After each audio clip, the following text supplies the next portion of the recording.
Bonjour tout le monde, très heureux de vous retrouver dans cette nouvelle vidéo. Aujourd'hui, je vais vous parler d'une méthode, d'une personne qui a créé une méthode qui s'appelle la méthode Wim Hof. Donc, il y en a qui le connaissent, The Iceman. Voilà, Iceman, c'est toujours hein, le monsieur qui a fait pas mal de découvertes grâce au froid.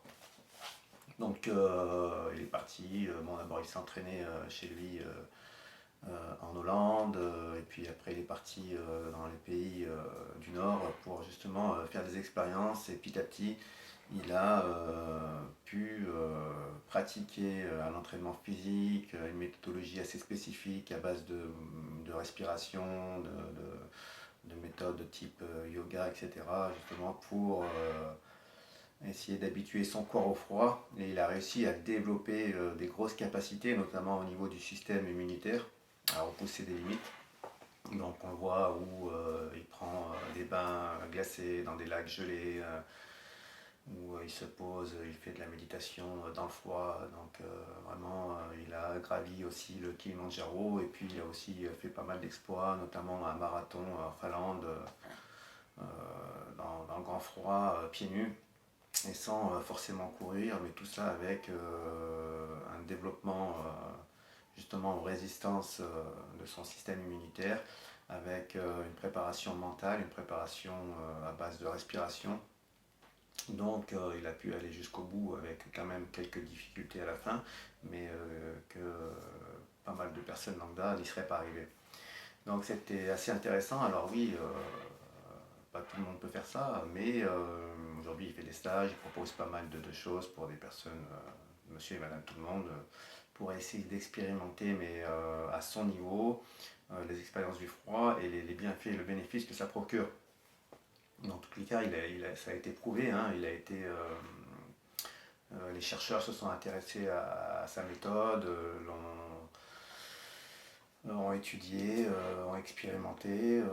Il a été là pour que les chercheurs puissent savoir comment tout ça fonctionnait parce qu'ils avaient du mal à comprendre. C'était assez nouveau, donc on lui a injecté notamment une bactérie pour voir justement les effets que ça avait, est-ce que c'était efficace ou pas. Et donc du coup, ils se sont aperçus que cette bactérie était quand même assez puissante. Ça provoquait normalement une personne lambda des douleurs, des nausées, bref, on était très très malade après avoir injecté cette bactérie. Lui, il a eu vraiment de très faibles causes, de très faibles effets secondaires. Donc c'était assez impressionnant, hein. Donc là, il y a deux livres. Donc celui-ci, c'est plutôt un guide sur sa méthode, hein, un guide abordable à monsieur et à madame tout le monde. Bien sûr, on ne demande pas d'aller plonger sous un lac gelé, mais il donne des techniques, notamment de douche froide, de petites techniques qui soient adaptées à beaucoup d'entre nous. Bien sûr, il faut être en bonne santé, tout est relatif, mais si vous prenez une douche froide tous les jours, il le conseille avec un système, une méthodologie de respiration simple aussi.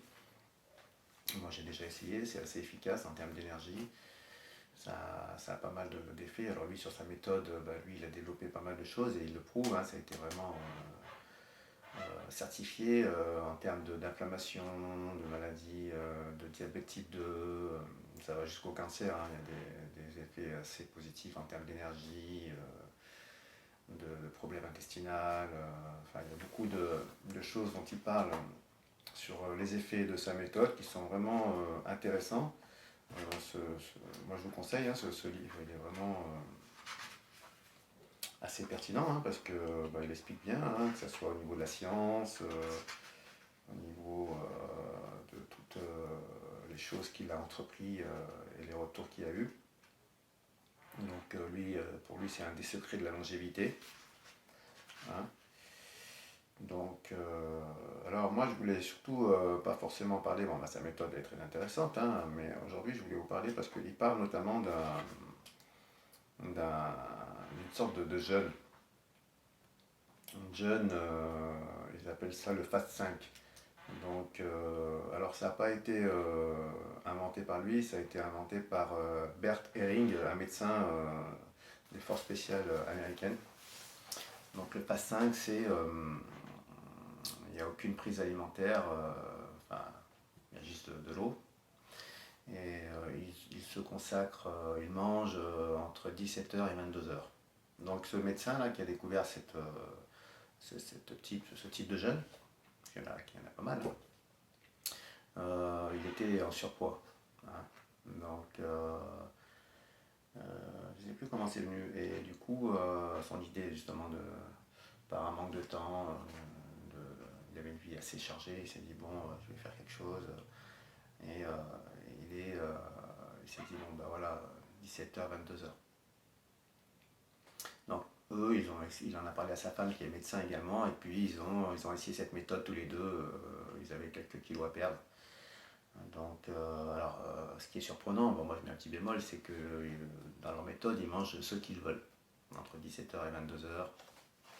Donc, alors il y a eu des résultats assez surprenants, hein, ils ont perdu du poids et tout, en mangeant ce qu'ils voulaient, c'est-à-dire qu'il n'y avait pas de restriction calorique pendant ce temps donné. Donc c'était assez surprenant, moi je pense qu'il faut faire attention. Bien sûr, ils indiquaient qu'il fallait quand même avoir des valeurs nutritives essentielles, hein, tous les apports pour ne pas avoir de carence, hein, que ce soit en vitamines, en minéraux, en oligo-éléments, en protéines, etc. Mais à côté de ça, ils se faisaient plaisir, quoi. S'ils avaient envie de prendre un bout de chocolat, un bout de gâteau, ils le faisaient. Donc voilà, mais ils ont eu quand même des résultats assez surprenants. Alors, bah oui, ça paraît surprenant parce que nous, on n'est pas habitué à manger entre 5h et 22h. Donc, alors, au départ, a priori, il y a des grosses fringales, mais petit à petit, le corps, le mental s'adapte. Donc c'est ça qu'on ne pense pas justement. On dit tiens, on va sauter un repas, moi c'est impossible, je ne peux pas le matin, il faut que mon petit déjeuner, ben, il le faut parce que notre cerveau l'a réclamé, il le réclame tout le temps. Et après c'est une désaccoutumance, il faut déprogrammer tout ça et du coup on se réaccoutume à autre chose, quoi. Le corps s'adapte, le mental c'est un truc de fou, quoi. On peut vraiment faire des choses que nous-mêmes on se dit bon bah c'est pas possible. Mais juste si on positif et qu'on essaye, je pense qu'on arrive à faire beaucoup de choses. Sauf qu'il faut se donner le temps, il faut un peu de volonté. C'est clair qu'au début, on n'a pas envie, on est dans notre confort, entre guillemets, donc on veut y rester. Et puis on n'a pas envie de se prendre la tête. Et puis voilà, on dit que manger c'est bien, c'est du plaisir, etc. Mais en fait, en essayant de faire des restrictions, le plaisir on le retrouvera ailleurs. On le retrouvera dans la santé, dans le bien-être, dans l'énergie. C'est à ça qu'il faut penser. Pas forcément tout de suite, ouais, le plaisir gustatif, tout ça, super bon, c'est le plaisir de la vie, ok. Mais à côté de ça, on peut passer à côté pas mal de choses. Après, chacun son choix. Mais je pense que quand même essayer des petites expériences, c'est ce que je fais en ce moment, c'est plutôt positif qu'autre chose. Donc lui, il dit que c'est pas forcément... il dit que on mange trop par habitude, justement. Donc c'est surtout qu'il faut réguler le rythme. Il ne faut pas forcément manger tout le temps quand on a faim. C'est réguler le rythme. Manger... éviter bien sûr tout ce qui est grignotage. On sait qu'aujourd'hui on est trop sur le sucre, les glucides, etc. On sait que c'est pas facile. Vous allez aller chez votre nutritionniste ou votre diététicien, il va vous dire il faut que vous perdiez 10 kilos, vous en faites 80, il faut descendre à 70, hein, c'est un exemple. Mais il ne peut pas commander à votre place, lui, hein, c'est le cerveau qui dirige tout ça. Donc c'est impossible de donner des chiffres aujourd'hui. On va faire une estimation, mais je dirais plutôt tendance à dire voilà, on va perdre du poids. Donner un chiffre, c'est subjectif, tant mieux si on y arrive, mais personne ne peut décider à votre place. Ou être sûr que ça va être tant de kilos dans tant de temps. Ça, c'est une aberration aujourd'hui. Donc voilà, je voulais parler par rapport à la méthode de Wim Hof. Lui, il parle pas mal de choses sur le froid, sur l'augmentation des défenses de son système immunitaire, etc. On pourra y revenir. Mais là, j'avais vu cette partie sur le jeûne de 5 heures. Donc, je n'ai pas encore essayé, moi. Là, je suis à 16 et 24 heures. C'est encore différent, pourquoi pas. Alors, il ne dit pas que tout le monde doit faire ça, hein. Chacun fait ce qu'il veut, mais c'est son expérience et il en parle, enfin, notamment son collègue, là, le docteur. Donc, c'était assez intéressant. Et pourquoi pas essayer ce type de méthode de jeûne pour ceux qui ont déjà commencé. Moi, je conseille de commencer doucement par des petits paliers. Commencer peut-être, au lieu de manger tous les matins à 7h, commencer un peu plus tard, vers 10h ou 11h, petit à petit vous augmentez. Voilà. Donc il faut se désaccoutumer, se déshabituer. C'est sûr, quand on passe d'une chose qu'on n'a pas l'habitude en une seule fois, c'est compliqué. C'est un peu comme le ramadan, au début c'est très dur les 3 premiers jours et après hop, on s'adapte. Mais pour ceux qui font pas ça, ils peuvent faire des petites expériences en enlevant des heures petit à petit et en essayant d'éloigner les repas aussi, ça marche très bien. Donc voilà, n'hésitez pas à consulter sur internet ce que fait ou ce que. Là, il y a pas mal d'articles, il y a pas mal de choses sur cette personne, Wim Hof, hein, W-I-M-H-O-F, et c'est très intéressant en tout cas. Et ben, j'espère que cette vidéo vous a plu, vous pouvez la partager, pensez à liker, ça me fera plaisir, à commenter aussi si vous voulez. Et puis je vous dis à très bientôt, et soyez forts, portez-vous bien, ciao ciao, bye bye.